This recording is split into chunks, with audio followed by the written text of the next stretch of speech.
আমরা অনেকেই রয়েছি কমবেশি যারা iPhone এর লক স্ক্রিনে নিজের নাম লিখে রাখতে পছন্দ করি। এই ক্ষেত্রে যেমন এটা দেখতে সুন্দরও লাগে, সেই সাথে একটা আইডেন্টি হলো যে ডিভাইসটা আপনার।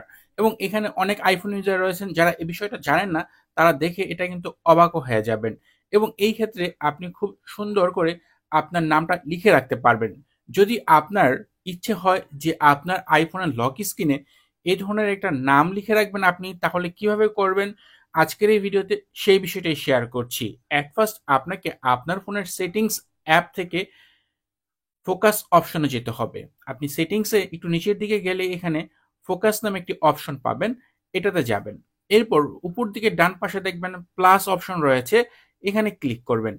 এখানে ক্লিক করার পর এখানে কাস্টম যে অপশনটি রয়েছে এখানে ক্লিক করার পর এখানে নোটস অপশনে আপনি নাম লিখবেন বা যা আপনি লিখতে চান।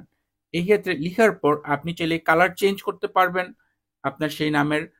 আর এছাড়া নিচের দিকে কিছু আইকন দেওয়া রয়েছে যেগুলো আপনি ব্যবহার করতে পারেন।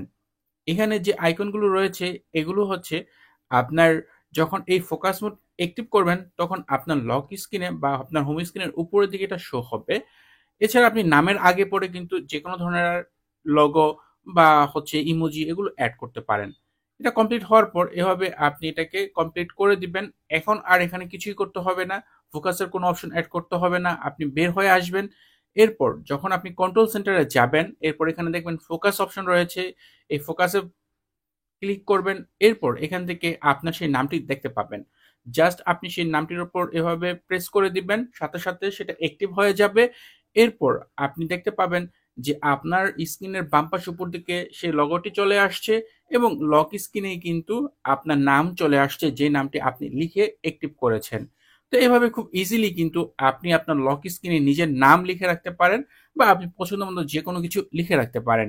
আশা করি ভিডিওটি আপনাদের অনেকের জন্য উপকারী হবে। যদি ভিডিওটি ভালো লাগে তাহলে অবশ্যই ভিডিওতে লাইক দিবেন, কমেন্ট করবেন। চ্যানেলটি সাবস্ক্রাইব না করা থাকলে নিয়মিত আইফোন রিলেটেড ভিডিও দেখার জন্য চ্যানেলটি সাবস্ক্রাইব করে নেবেন। কথা হবে পরের ভিডিওতে। সে পর্যন্ত ভালো থাকুন, সুস্থ থাকুন। আল্লাহ হাফেজ।